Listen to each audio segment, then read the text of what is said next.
30 বছরে মক্কা মদিনায় খেলাফত প্রতিষ্ঠিত হলো, এই কোরআনের শাসন প্রতিষ্ঠিত হলো। মুহতারাম হাজিরিন, আল্লাহর হাবিবের ইন্তেকালের পরে হযরত আবু বকর সিদ্দিক রাদিয়াল্লাহু তাআলা 2 বছর 2 মাস 10 দিন খেলাফত রাষ্ট্রপ্রধান ছিলেন। হযরত আবু বকরের ইন্তেকালের পর হযরত ওমর রাদিয়াল্লাহু তাআলা 10 বছর 6 মাসের মতন খেলাফতের রাষ্ট্র ব্যবস্থা পরিচালনা করলেন।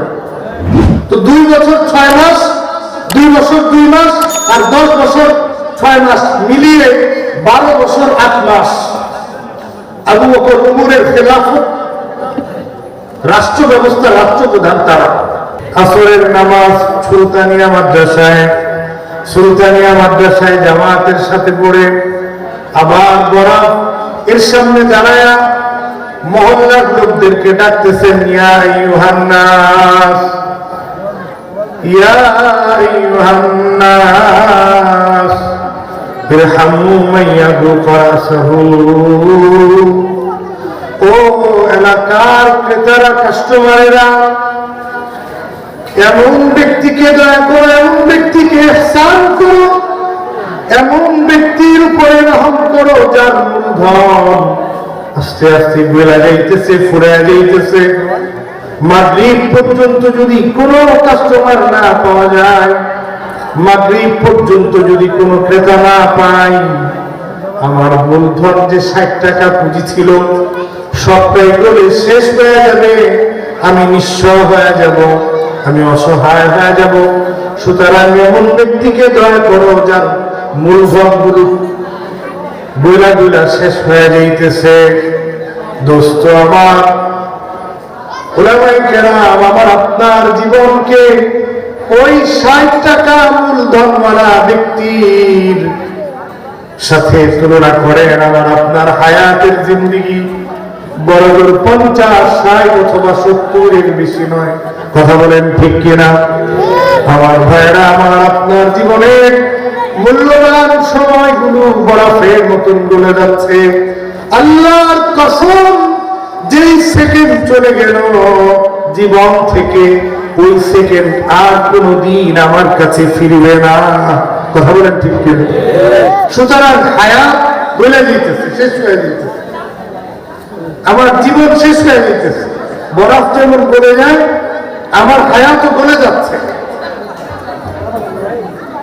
আল্লাহু আকবার কবীরা। এক বাদশা, অনেক ক্ষমতার অধিকারী, তার সেনাবাহিনী আরাম-আয়েশের যা কিছু আছে সব কিছু নিয়ে রওনা হয়েছেন। মরুভূমির পথ চলতেছেন।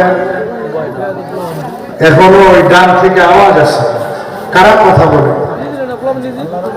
একটু মেহরবানি করে কথাগুলো বন্ধ করেন। আল্লাহ। বাদশাহ, তার সেনাবাহিনী, স্ত্রী, পরিবার, পরিজন, আরাম আয়েশের যা কিছু আছে সব কিছু নিয়ে রওনা হয়েছে।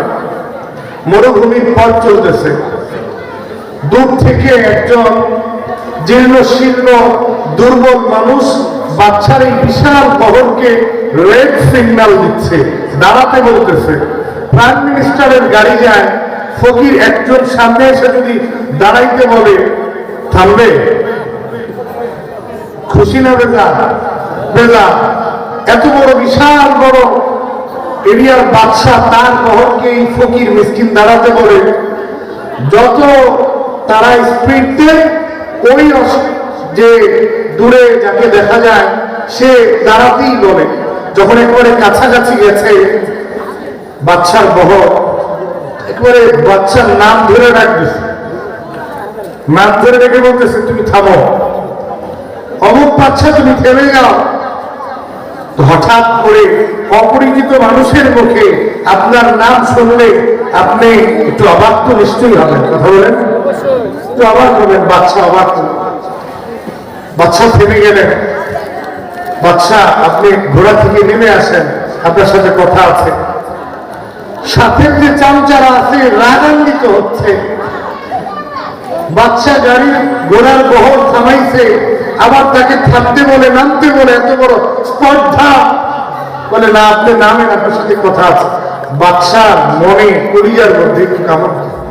বাদশা নেমে গেলেন, বাদশাহ কাছে আসলেন, বাদশার কাছে গেলেন, বাদশার কানের সাথে ওই জীর্ণ শীর্ণ দরবেশ জবান লাগায় বলতেছে, বাদশাহ আমার নাম মালাকুল মউত আজরাইল, এখনই তোমার জান কবজ, এই মুহূর্তে তোমার জান কবজ। ইযা জা আজালুহা লা ইস্তাখিরুনা সাআতান ওয়া লা ইস্তাকদিমুন, এখনই তোমার জান কবজ করা হবে। বাচ্চা বলতেছে যে আমাকে অল্প একটু সময় দেন, আমি একটু তওবা করে নিই, আমি একটু তওবা করি, আমাকে একটু সময় দাও। সে না, এখন আর সময় দেওয়া হবে না, এখন আর এক মুহূর্ত সময় দেওয়া হবে না, তোমার সময় শেষ, তোমার জন্য নির্ধারিত সময় শেষ। বলে আমাকে অল্প সময় দেন, আমি আল্লাহর কাছে তওবা করে বলছি না আর সময়। তুমি কোথায় ছিলে এতদিন, তুমি কোথায় ছিলে? বাদশার জান কবজ হয়ে গেল, বাদশা সেখানে ইন্তেকাল করলেন।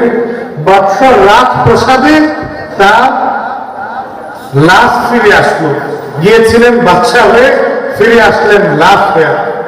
এখন বাদশাকে রাজপ্রসাদে প্রবেশ নিয়ে যাবে, বলতেছে যে না, বাদশাকে রাজপ্রসাদে আর ঢোকানো যাবে না। কোথায় রাখলে? ওই রাজপ্রসাদের বাহিরে রাখেন। আল্লাহ, এটা তো একটা ঘটনা। মুহতারাম হাজিরিন, আমি ভূমিকা বলতেছিলাম, বাদশার লাশ রাজপ্রসাদের ভিতরে ঢুকবে না, বাহিরে থাকবে। এই যে বাস্তব চিত্র, এটা কি শুধু বাদশার জন্য না, আমাদের সবার জন্য, এটাই বাস্তব চিত্র। আমার যত কষ্টের, যত মহাব্বতের ভালোবাসা, বেডশিট, খাট পালন, আমার জান কবজ হয়ে গেছে, তো সেখানে আমার জায়গা। মুহতারাম মুআজ্জাজ হাজিরিন, সুতরাং মৃত্যু অবধারিত, নির্দিষ্ট সময়ে আসবে, আর ওই সময়ের দিকে আমি প্রতি মুহূর্তে আগাচ্ছি। আল্লাহ পাক রব্বুল আলামিন মৃত্যু চিন্তা করে আমাদের বাকি জীবন আল্লাহ পাকের গোলামির মধ্যে কাটানোর মতন তৌফিক দান করেন, আমিন।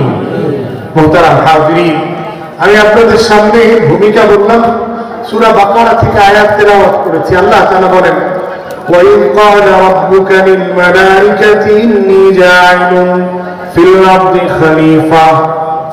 আল্লাহ তাআলা বিশাল বড় এক কনফারেন্স করলেন, ফেরেশতাদের কনফারেন্স, ফেরেশতাদের সমাবেশ করলেন। সেখানে ঘোষণা করলেন, আমি পৃথিবীতে আমার প্রতিনিধি পাঠাবো, আমার খলিফা পাঠাবো, আমি পৃথিবীতে আমার খলিফা পাঠাবো।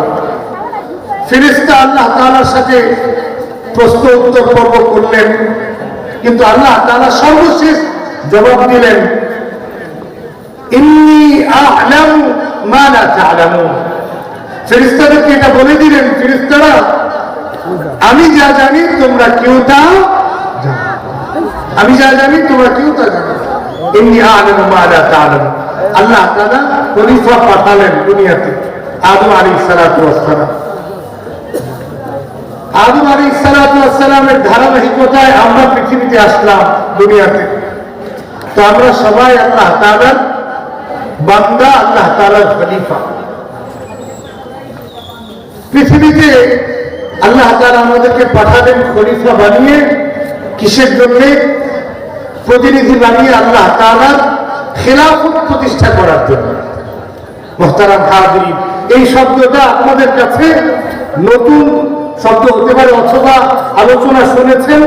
এই ব্যাপারে খেলাফত সম্পর্কে কিছু আলোচনা করব। খেলাফত, আল্লাহ তাআলার প্রতিনিধি আমরা, আর আল্লাহ তাআলার প্রতিনিধিদেরকে আল্লাহ পাঠিয়েছেন তার প্রতিনিধিত্ব করার জন্য।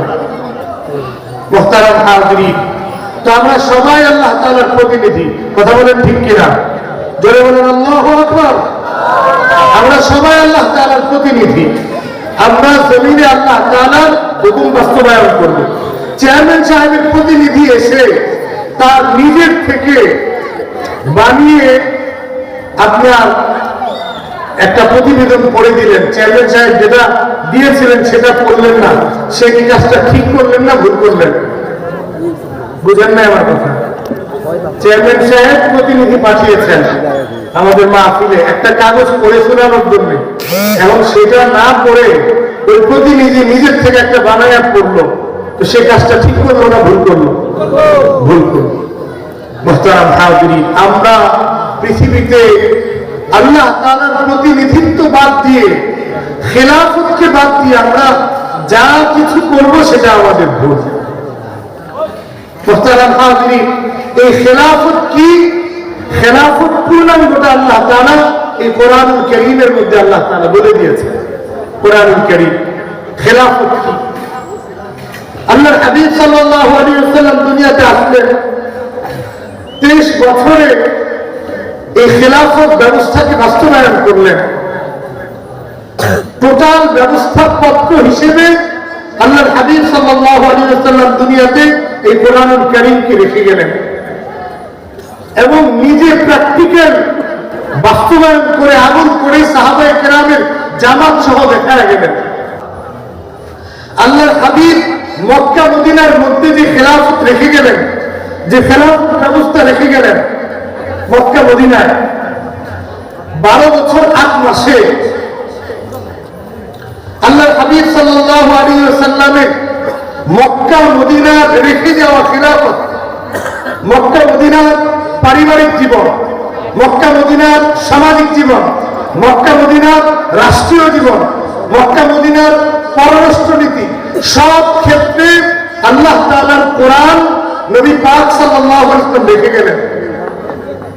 হাবিবের ইন্তেকালের পরে আবু বকর ওমর 12 বছর 8 মাস এই সময়টা ওনারা খেলাফতের দায়িত্ব পালন করলেন। জোরে বলেন কত বছর? সময় বলেন কত বছর? আপনাদের মনোযোগ আছে, কথা শুনলে ফায়দা হবে। 12 বছর 8 মাস খেলাফতের শাসন করলেন, 12 বছর। এই 12 বছর সময়টা কি অনেক বেশি নাকি? জোরে বলেন। 12 বছর সময়টা বেশি না। আমাদের 2 ট্রাম নির্বাচনের, 2 ট্রাম, 5 5 10 12 বছর। মক্কা মদিনার ইসলাম খেলাফত ব্যবস্থা, আল্লাহু আকবার কবীরা, মক্কা মদিনার ইসলাম গোটা পৃথিবী, অর্ধ পৃথিবী, আল্লাহু আকবার, আমি আবার বলছি, এই 12 বছর 8 মাসে অর্ধ পৃথিবী খেলাফতকে গ্রহণ করে নিলেন। সুবহানাল্লাহ, আল্লাহু আকবার বলেন জোরে। 12 বছরে অনেক আশ্চর্য ব্যাপার। 12 বছরে গোটা পৃথিবীর অর্ধেক পৃথিবী, 230টার মতন দেশ আছে পৃথিবীতে। তখন এত বেশি ছিল না, আরো কম ছিল। এই টোটাল যত দেশ আছে পুরাটার জরিপে গোটা পৃথিবীর অর্ধেক পৃথিবী খেলাফতকে গ্রহণ করলেন। বড় আশ্চর্যের বিষয়, মাত্র 12 বছরে। বলে কেন গ্রহণ করলেন? বলে খেলাফত ব্যবস্থা এটা এত চমৎকার ছিল, এত ভালো ছিল, এত নিরাপত্তার ছিল, এত বস্তুনিষ্ঠ ছিল। মানুষ ইসলাম গ্রহণ করে নাই, কিন্তু খেলাফত ব্যবস্থার অধীনে রাষ্ট্র পরিচালনা করেছে। আল্লাহু আকবার। আমার কথা বুঝাতে পারিনি, কথা। মানুষ ইসলামের ছায়াতলে আসে নাই, কিন্তু মুসলিম শাসকদের অধীনে তারা বসবাস করেছে, ইসলাম গ্রহণ করেন নাই। দেখেছেন, মুসলিম শাসকদের অধীনে নিরাপত্তা পাওয়া যায়, মুসলিম শাসকদের অধীনে স্বাধীনতা পাওয়া যায়, মুসলিম শাসকদের অধীনে অর্থের সুষম বন্টন পাওয়া যায়, মুসলিম শাসকদের অধীনে নারী নির্যাতন হয় না, মুসলিম শাসকদের অধীনে ধর্ষণ হয় না, মুসলিম শাসকদের অধীনে গোটা দেশ জাতি নিরাপত্তার চাদরে আবৃত থাকে। যার কারণে অর্ধেক পৃথিবী খেলাফত ব্যবস্থাকে গ্রহণ করলেন। জোরে জোরে বলেন আল্লাহু আকবার। মুহতারাম হাজিরিন, খেলাফত ব্যবস্থা আল্লাহ প্রদত্ত। যখন সাহাবায়ে কেরাম এই খেলাফত ব্যবস্থাকে নিয়ে চলতে থাকলেন পৃথিবীর দিক বিদিকে, পৃথিবীর পথে প্রান্তরে যখন চলতে থাকলেন, আমার আগে যে ছোট্ট ভাই বক্তৃতা দিয়ে গেলেন, 2টা গল্পে আমি আবার রিপিট আপনাদেরকে শোনাচ্ছি। হযরত আব্দুল্লাহ ইবনে হুযায়ফা রাদিয়াল্লাহু তাআলা ওই আফ্রিকার জঙ্গলের মধ্যে গিয়ে খেলাফতকে নিয়ে গেলেন। আফ্রিকার জঙ্গলের মধ্যে গিয়ে ঘোষণা করছেন, ইয়া আইয়ুহাস সিবা ওয়াল হাশারাত নাহনু আসহাবি রাসূলিল্লাহি সাল্লাল্লাহু আলাইহি ওয়াসাল্লাম ইরহামু আন্না ফাইন্না নাযিলুন ফামান ওয়াজাদনাহু বা'দা কাতালনাহু। ও বনজঙ্গলের পশু পাখি, আমরা পয়গম্বরের খলিফা এই বনে আফ্রিকার জঙ্গলে অবস্থান করব, তোমাদেরকে সন্ধ্যা পর্যন্ত সময় দিচ্ছি, এর মধ্যেই চলে যাবে। ঐতিহাসিকরা লিখেছেন, বাপ তার বাচ্চাকে পিঠের মধ্যে নিয়ে, সাপ তার ছানাকে কোলে নিয়ে, প্রত্যেক পশু তার ছোট্ট ছানাকে কোলে নিয়ে পুরা বনকে খালি করে দিচ্ছেন ওই খেলাফত ব্যবস্থার খলিফা সাহাবায়ে কেরামের জন্য। আল্লাহু আকবার কবীরা। মুহতারাম হাজিরিন, সাহাবায়ে কেরাম এই খেলাফত নিয়ে চলতে থাকলেন। হযরত সাদ বিন আবি ওয়াক্কাস রাদিয়াল্লাহু তাআলা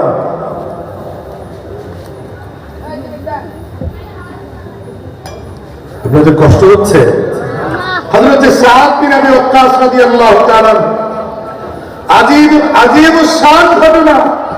মুসলমান ভাইরা, যখন আল্লাহর জমিনে আল্লাহর দ্বীন প্রতিষ্ঠার জন্য আল্লাহর প্রতিনিধিরা, আল্লাহর খলিফারা চলতে থাকবে, আল্লাহ যেভাবে বলেছেন, এই কোরআন যেভাবে শিখিয়েছেন, অন্য কোন পন্থায় নয়, বরং কোরআন যেভাবে বলেছে সেইভাবে যখন আল্লাহর প্রতিনিধিরা চলতে থাকবে, তখন 18,000 মাখলুকাত, সমস্ত কিছু, চন্দ্র সূর্য গ্রহ নক্ষত্র সমুদ্রের পানি সবকিছু আল্লাহ তাআলার প্রতিনিধিদেরকে সাহায্য করতে থাকবে।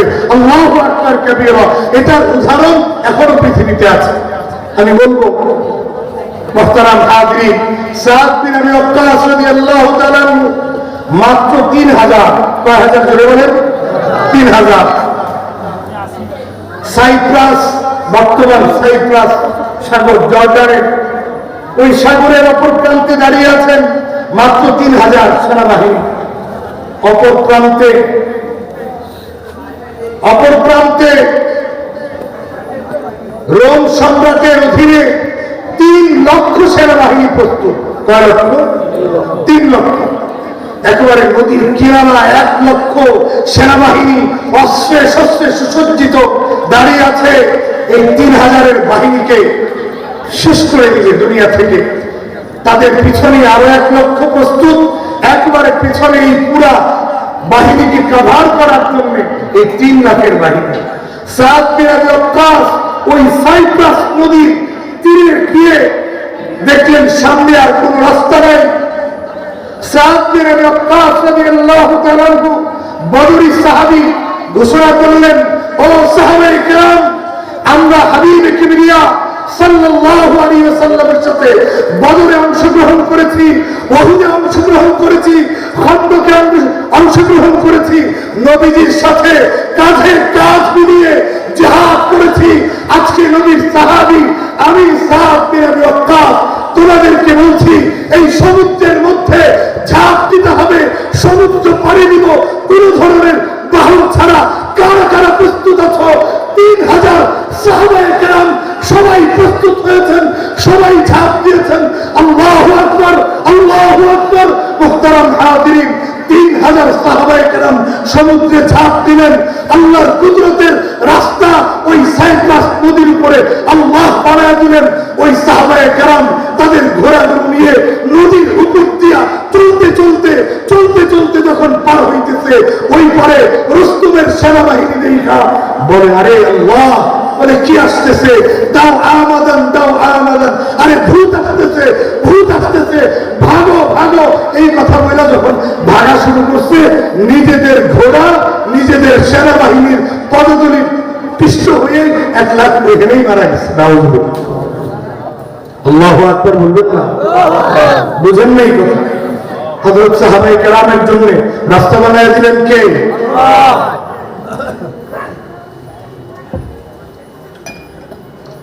এই ধরনের ঘটনা কি আপনারা বিশ্বাস করেন? আল্লাহ, কেন বিশ্বাস করবেন না? হযরত মুসা আলাইহিস সালাতু ওয়াস সালামের জন্য নীল নদের উপরে কে রাস্তা বানিয়ে দিয়েছিলেন? কে রাস্তা বানাইছিলেন? কে? আল্লাহ। যে আল্লাহ মুসা পয়গম্বরের জন্য রাস্তা বানালেন, ওই আল্লাহ সাদ বিন আবি ওয়াক্কাস 3000 সেনাবাহিনীর জন্য রাস্তা বানায় দিলেন। পার হয়ে তাদের পিছনে ধাওয়া করলেন 3 লাখ সেনাবাহিনীর মোকাবেলায়। পুরাই 3000-এর বাহিনী। কোন কোন বর্ণনায় তাদের সংখ্যাটা আরো বেশি বলা আছে, 10 লক্ষ আছে। এই পুরা বাহিনী তারা পরাজিত হলো, রুস্তমের বাহিনী পরাজিত হলো, সাদ বিন আবি ওয়াক্কাসের বাহিনী বিজয় লাভ করলেন। যখন মুসলমান আল্লাহ তাআলার খিলাফত নিয়ে চলতে থাকবে, সমস্ত সৃষ্টি তাদেরকে সাহায্য করবে, সমস্ত সৃষ্টি। মুহতারাম হাজিরিন, এখন খেলাফত ব্যবস্থা সুফলটা আসলে কি? খেলাফত থাকলে আমাদের কি লাভ হবে? আমরা খেলাফতের নাম শুনলেই আমাদের মনে আসে যে চুরি করলে হাত কেটে দিব, জিনা করলে এরকম পাথর মেরে মারব। এই সমস্ত বিষয় আমাদের সামনে এনে খেলাফতটাকে আমাদের কাছে কলুষিত করা হয়, কোরআনের আইনকে আমাদের কাছে কলুষিত করা হয়। খেলাফত ব্যবস্থার আসলে সুফলটা কি? কি হলো দেখেন, যখন খেলাফত চলছে, খেলাফতের সুফল হলো হযরতে ওমর রাদিয়াল্লাহু তাআলা মসজিদে নববীর মিম্বারে দাঁড়ায়া খুতবা দিচ্ছেন। একজন সাহাবী দাঁড়ায় গেলেন, ইয়া আমিরুল মুমিনিন, আপনার গায়ে যে জুব্বাটা দেখা যায়, আপনার গায়ে যে জুব্বাটা দেখা যায়, এই জুব্বাটা তো আমাদেরকে যে কাপড় আপনি বন্টন করে দিয়েছেন, ওই কাপড়ের জুব্বা, আমাদের জুব্বাগুলো আমাদের শরীরে হয় নাই, কিন্তু আপনার জুব্বাটা আপনার শরীরের জন্য হয়ে গেল কেমনি? এক কাপড় দিয়ে একটা জুব্বা হওয়ার কথা না। আমিরুল মুমিনিন এই ব্যাপারে জানতে চায় আপনার জুব্বাটা পূর্ণাঙ্গ হইল কেমনি? প্রধানমন্ত্রীর জুব্বা নিয়ে প্রশ্ন করছে সাধারণ নাগরিক। জোরে বলেন আল্লাহু আকবার। খেলাফত ব্যবস্থার সুফল এইটা। হযরত আমিরুল মুমিনিন ওমর রাদিয়াল্লাহু তাআলা চোখ দিয়ে পানি পড়ে গেল। হযরত ওমর কাঁদতেছেন। হযরত আব্দুল্লাহ ইবনে ওমর দাঁড়ায় গেলেন। হযরত আব্দুল্লাহ দাঁড়ায় বলতেছেন, ও সাহাবীরা, আপনাদের সবাইকে যেমন একটা করে পাঞ্জাবির কাপড় দিয়েছেন, খলিফা আপনাদের সকলকে যেমন একটি করে কাপড়ের টুকরা দিয়েছেন, তিনিও একটাই দিয়েছেন। বলে আমার ভাগেও একটা ছিল, আমি আমার ভাগের পাঞ্জাবির কাপড়টা আমি আমার বাবাকে হাদিয়া দিছি। আমার বাবা এটা হাদিয়া পায়া বলে ওই কাপড় দিয়ে জুব্বা বানাইছে, এটা হলো আমার বাবার জুব্বা। সুবহানাল্লাহ। এটা হলো খেলাফত ব্যবস্থার সুফল। একজন সাধারণ নাগরিক প্রধানমন্ত্রীকে প্রশ্ন করতে পারে, একজন সাধারণ নাগরিক অর্ধ জাহানের বাদশা যিনি, অর্ধ পৃথিবীর বাদশা যিনি, অর্ধ পৃথিবীর মালিক যিনি, তাকে প্রশ্ন করতে পারে আপনার জুব্বা কিভাবে হলো? আজকের রাষ্ট্রে যখন আমরা খেলাফতে নাই, যখন আমরা খেলাফত ব্যবস্থার ভিতরে নাই, আমাদের অবস্থা কি? আমরা যখন সরকারি কোনো অফিসে যাই, এটা একটা চরম বাস্তবতা। আমাদেরকে মনে হয় আমরা গোলাম, আর যারা অফিসের কর্মকর্তা তারা হচ্ছেন আমাদের মুনিব। কথা বলেন ঠিক কিনা? ভুল বললাম?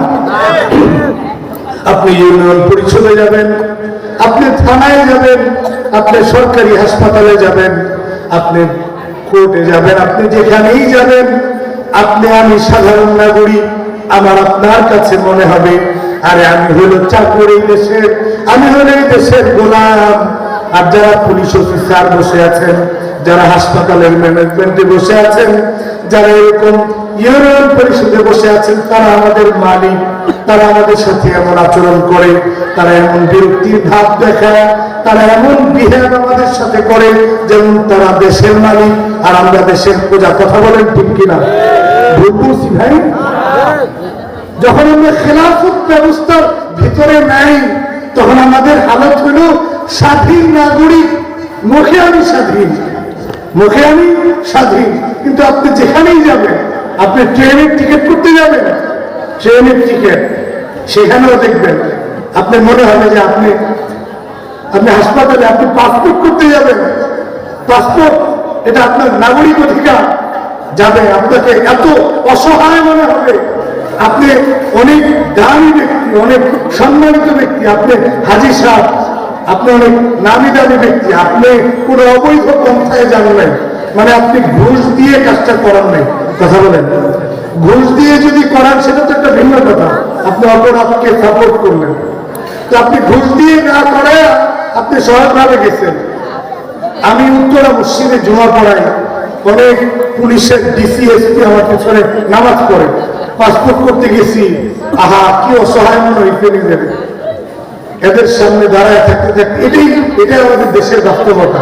আমার প্রান্তীয় ভাইরা, যখন আমরা খেলাফত ব্যবস্থার ভিতরে নাই তখন আমরা মুখে স্বাধীন, কিন্তু আদতে বাস্তবে আমরা সবাই পরাধীন। কথা বলেন ঠিক কিনা? খেলাফত ব্যবস্থার সুফল হলো ওই যে সাধারণ নাগরিক, সে প্রধানমন্ত্রীকে বলে আপনার জুব্বা কিভাবে তৈরি হলো? প্রধানমন্ত্রী হযরত ওমর ফারুক অর্ধ পৃথিবীর বাদশা, তিনি বের হলেন রাত্রের বেলা তার চাকরকে নিয়ে। অনেক দূর যাওয়ার পরে হযরত ওমর ফারুক রাদিয়াল্লাহু তাআলা আনহুর কানে কান্নার আওয়াজ আসে। ঘরের কাছে গিয়ে জিজ্ঞেস করেন, ও দুঃখিনী মা, ভিতরে কান্নার আওয়াজ কিসের? কিছুক্ষণ পর পর তোমার হাড়ি পাতিলের আওয়াজ শোনা যায়, আবার তোমার সন্তানের কান্নার আওয়াজ শোনা যায়। বলে কে আপনি? জানি না, তবে আপনাকে বলতে চাই আমার ঘরে কোনো খাবার নাই। আমি চুলা জ্বালায়া ওই চুলার উপরে খালি পাতিল বসায়া ওই খালি পাতিলের মধ্যে পানি দিয়া আমি ওই খালি পাতিল জাল করতেছি, আর আমার সন্তানকে আমি বুঝাইতেছি যে আমি তোমার জন্য খাবার রান্না করতেছি। বলে আমার সন্তান, শিশু সন্তান অপেক্ষা করতে করতে এক সময় ঘুমায়া যাবে, আর আমি চুলা বন্ধ করে ঘুমায়া যাবো, আমার ঘরে খাবার নাই। আমিরুল মুমিনিন হযরত ওমর ফারুক রাদিয়াল্লাহু তাআলা কাঁদতে কাঁদতে চলে গেলেন তার বাইতুল মালের দিকে। নিজে একটা কাঁধে বস্তা উঠালেন, বস্তা একটা কাঁধে উঠালেন। চাকর বলতেছে আমিরুল মুমিনিন আমার কাছে দেন, আমার কাছে দেন। হযরত ওমর ফারুক রাদিয়াল্লাহু তাআলা বলেন, কিয়ামতের ময়দানে আমার বোঝা আমাকেই বহন করতে হবে। আল্লাহু আকবার। কিয়ামতের ময়দানে আমার বোঝা আমাকেই বহন করতে হবে, সুতরাং আমার বোঝা আমাকেই বহন করতে দাও। হযরত ওমর নিজে কাঁধে করে আবার বস্তা নিয়ে গেলেন ওই বাড়িতে, ওই দুঃখিনী মাকে দিলেন। হযরত ওমর দৌড়ে গিয়া ময়দানের মধ্যে বসে গেলেন। এবার খালি জিজ্ঞেস করে, আটার বস্তা তো দিচ্ছেন, এখন আবার বসতেন কেন? বলে আমি তো তাদের কান্নার আওয়াজ শুনেছিলাম, এখন খানা জানার পরে তারা যে একটা মুচকি হাসি দিবে, আমি ওই হাসির আওয়াজটাও শুনতে চাই। আল্লাহ, আমি ওই হাসির আওয়াজ শুনে যেতে চাই। আমার প্রাণপ্রিয় ভাইরা,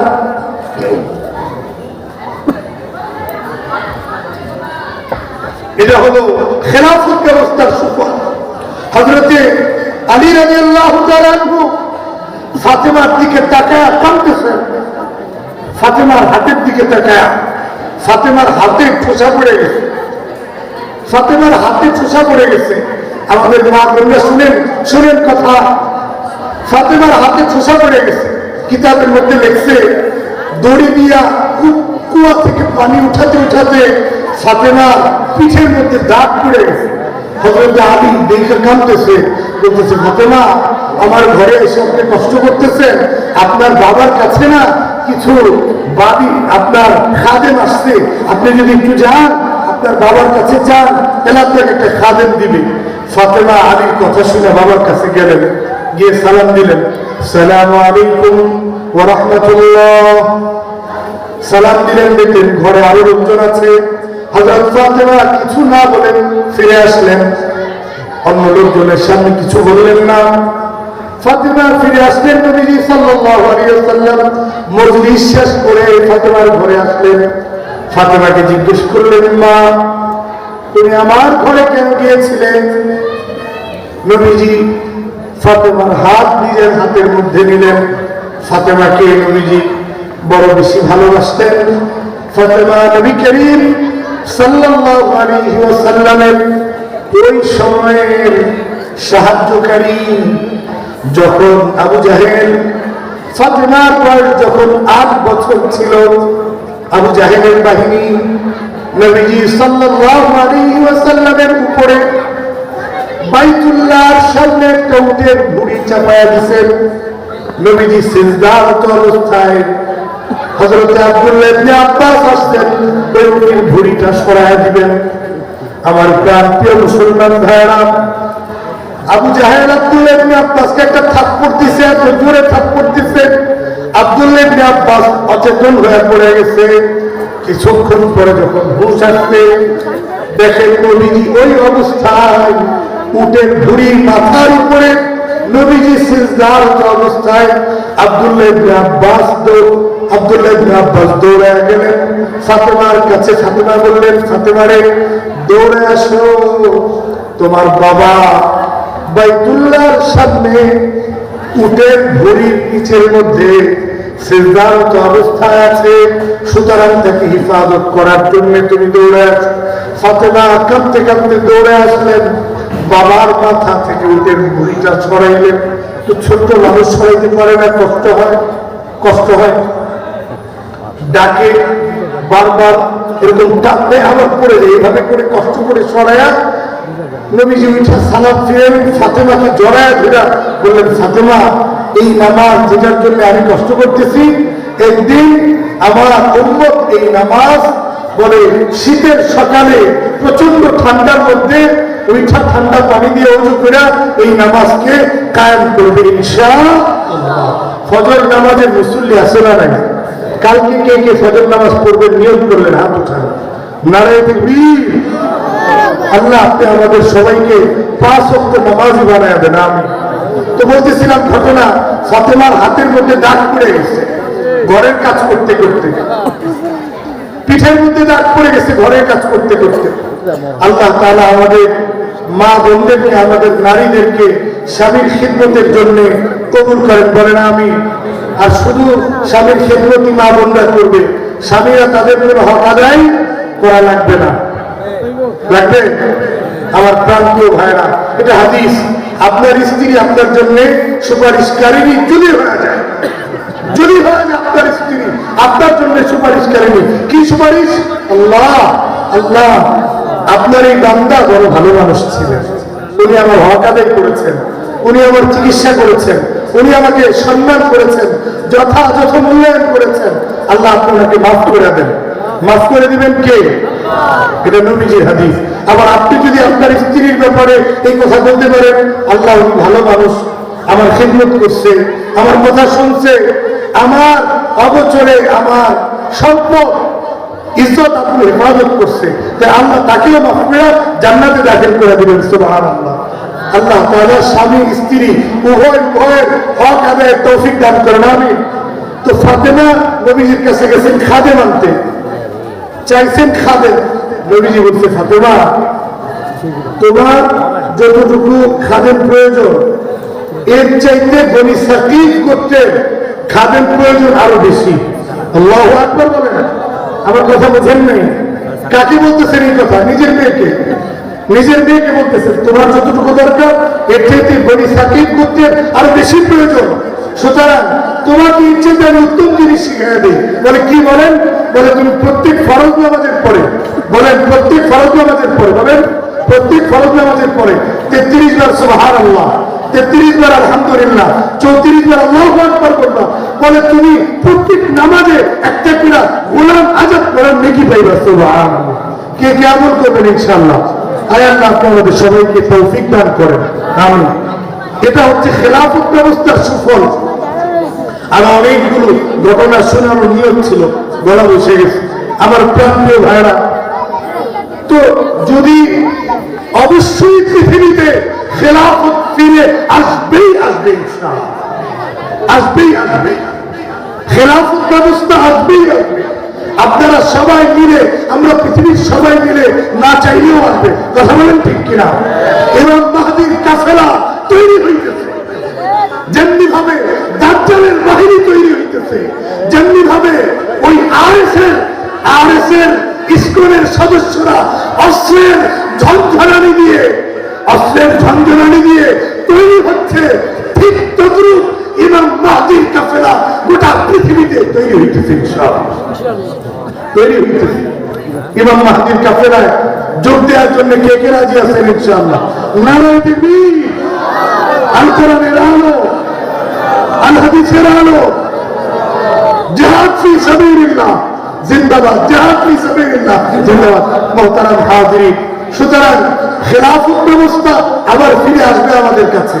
আমরা চূড়ান্ত শান্তি, চূড়ান্ত নিরাপত্তা আজকে দেশের পক্ষে, স্বাধীনতার পক্ষে, দেশের স্বাধীনতা সার্বভৌমত্বের পক্ষে এবং ভারতের দাসত্বের বিরুদ্ধে কথা বলার কারণে আজকে আমার ভাই হাদিকে হত্যা করা হয়েছে, কথা বলেন ঠিক কিনা? আমার কলিজার ভাই, যার মৃত্যুতে গোটা দেশের নারী পুরুষ সবাই চোখের পানি ফেলেছে, কথা বলেন ঠিক কিনা? দেশের পক্ষে কথা বলার জন্য, শুধু দেশের স্বাধীনতা, ভারতের দাসত্ব থেকে মুক্ত আমরা কোন পৃথিবীর কোন রাষ্ট্রের, না আমেরিকা, না ভারতের, না লন্ডনের কারো দাসত্ব এই বাংলা কখনোই মেনে নেবে না, ইনশাআল্লাহ। রাজি আছেন তো? ইনশাআল্লাহ। কোন অবস্থাতেই কোন দাসত্ব চলবে না। ব্রিটিশদের বিরুদ্ধে যে আন্দোলন, সংগ্রাম, জিহাদ উলামায়ে কেরাম নেতৃত্ব দিয়েছিলেন, ব্রিটিশরা গেছে বাংলাদেশ স্বাধীনতার পর থেকে দাসত্বের যে জিন্দি, এই গত 24-এর অভ্যুত্থানে আমরা যে মুক্ত হয়েছি, আমাদের প্রত্যেক নাগরিকের, আমাদের প্রত্যেক যুবকের, আমাদের প্রত্যেক দেশপ্রেমী মুসলমান, হিন্দু, বৌদ্ধ প্রত্যেকের অন্তরে এটা থাকবে, বাংলাদেশ কারো অধীনে চলবে না, ইনশাআল্লাহ। জোরে বলেন ইনশাআল্লাহ। এই দেশ স্বাধীন, এই দেশ স্বাধীন, আমরা স্বাধীন, আমাদের ব্যবসা স্বাধীন, আমাদের অর্থনীতি স্বাধীন, আমাদের নাগরিক স্বাধীন, সবকিছু স্বাধীনতার ভিত্তিতে চলবে, কারো এখানে নাক গলানো চলবে না। আমার প্রাণপ্রিয় ভাইরা, যারা হাদিকে হত্যা করেছে, যারা আমার প্রাণের ভাই হাদিকে হত্যা করেছে, আমরা অবিলম্বে, যারা পালিয়ে গেছে, সরকার পদক্ষেপ দিলে ভারত থেকে তাদেরকে গ্রেফতার করে এনে এই দেশে গোটা বাংলাদেশের মানুষের সামনে ফাঁসির কাছে ঝুলে তাদেরকে এরকম শাস্তি দিতে হবে, ইনশাআল্লাহ। রাজি আছেন? ইনশাআল্লাহ। শাস্তি চান আপনারা? হাদিয়ে কথা বলে গেছে, বলছে অন্য কিছু করা লাগবে না, নিরাপত্তা দেওয়ার প্রয়োজন নেই, আমাকে যারা মারবে এই দেশের মাটিতে আমি তাদের বিচার চাই, এই দেশের মাটিতে আমরা বিচার চাই। আজকে কোন হত্যার বিচার হয় না, বিচার হয় না, কোন হত্যার বিচার হয় না। আমার প্রাণপ্রিয় ভাইরা, খেলাফত ব্যবস্থার মধ্যে থাকলে যে সুফল আমরা পাবো, এটা বোঝার আল্লাহ তাআলা আমাদের সবাইকে তৌফিক দান করেন। আর খেলাফত ব্যবস্থার বাহিরে থাকার যে কুফল আছে, এগুলো আমরা হারে হারে প্রতিনিয়ত আমরা ভোগ করতেছি আমাদের জীবনযাত্রায়। এটাও আল্লাহ বোঝার তৌফিক দেন যে খেলাফত আমাদের জন্য লাভ না লস? জোরে বলেন লাভ। এটা লাভ, এটা আমাদের জন্য শান্তি, এটা আমাদের জন্য কল্যাণ। ভুল ভাল কেউ বুঝাইলে ওইদিকে মনোযোগ দিবেন না, ইনশাআল্লাহ খেলাফত ফিরবে। আল্লাহ তাআলা ওই খেলাফত ব্যবস্থাকে আবার মুসলমানদের মাঝে ফিরে দেন, জোরে বলেন আমিন। আমাদের মুসলমানদেরকে জিহাদি চেতনায়, শাহাদাতের তামান্নায় উদ্বুদ্ধ হয়ে এই জমিনে স্বাধীনভাবে বেঁচে থাকার তৌফিক দান করেন, আমিন। আমার মুসলমান ভাইরা, এখনই পরবর্তী বক্তা আসবেন, আমার কথায় কেউ কষ্ট পেলে মাফ করে দিবেন। আমার প্রাণপ্রিয় ভাইরা, দেশের পক্ষে, স্বাধীনতার পক্ষে এবং নিজের অধিকারের পক্ষে সোচ্চার থাকবেন। কারো দাসত্ব এই দেশ মানবে না, যার মাধ্যমে দেশ পরাধীন মানে স্বাধীন থাকবে যাদের মাধ্যমে, আমরা এই কথাই বলতে চাই, যাদের মাধ্যমে এই দেশটা ভারত, লন্ডন, আমেরিকা এই সব দেশের থেকে মুক্ত থাকবে, আল্লাহ তাদেরকে ক্ষমতায় বসাক। বলেন আমিন। ভোট তো একটা হবে, হয়তো হবে ইনশাআল্লাহ। তো আল্লাহ তাদেরকে ক্ষমতায় বসাক যারা ক্ষমতায় গেলে আমাদের এই দেশ ভারতের গোলামি, লন্ডনের গোলামি, আমেরিকার গোলামি, এই সব কিছু থেকে আমার দেশ মুক্ত থাকবে, আল্লাহ তাদেরকে ক্ষমতার মস্তকে বসাক। বলেন আমিন। সর্বশেষ কথা, আমি আমার পুরো বয়ানের মধ্যে কয়েকটা আমলের কথা বলছি। 33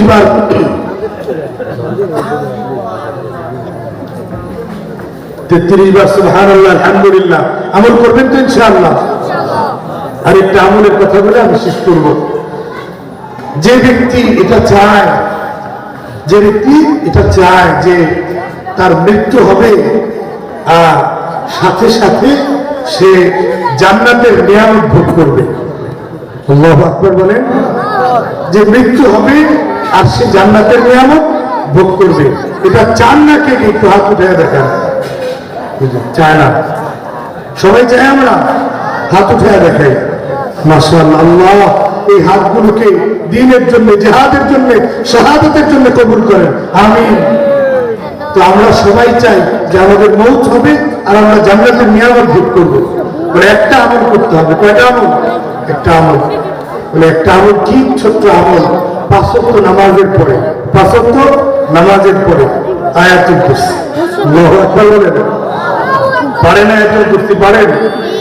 কে কে পারেন একটু হাত উঠান, মিথ্যা কথা বলেন না।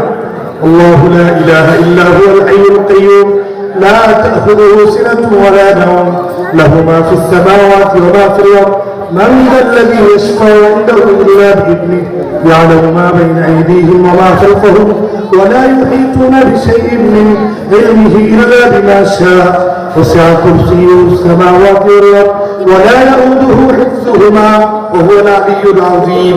1 মিনিটও তো লাগে নাই। যারা পারেন না আপনাদের শেখার দরকার আছে, শেখার দরকার আছে। কবে শিখবেন? কবে বলেন? ইনশাআল্লাহ কালকেই শিখবো। বলেন ইনশাআল্লাহ কালকেই শিখবো। আয়াতুল কুরসি 5 ওয়াক্ত ফরজ নামাজে পড়ে কেউ যদি নিয়মিত পড়ে তো আল্লাহ তাআলা তাকে তার মৃত্যু আর জান্নাতের নিয়ামত দুইটা সমান সমান হবে। সুবহানাল্লাহ। আল্লাহ তাআলা আমাদেরকে আমল করার তৌফিক দান করেন, আমিন। আয়াতুল কুরসির পাশাপাশি কোরআনুল কারীম সহি শুদ্ধভাবে পড়া। সামনে রমজান মাস আসতেছে, এই মাদ্রাসায়, সুলতানিয়া মাদ্রাসা বাচ্চাদেরকে ভর্তি করাবেন। কত সুন্দর জানাজার নামাজ দেখাইলো, দেখছেন না? কত সুন্দর বক্তৃতা দিয়ে গেল। এখানে বাচ্চারা কোরআন শরীফ শিখার পাশাপাশি আরবি, অঙ্ক, ইংরেজি, ইংলিশও শিখবে, অঙ্কও শিখবে, বাংলাও শিখবে। তাইলে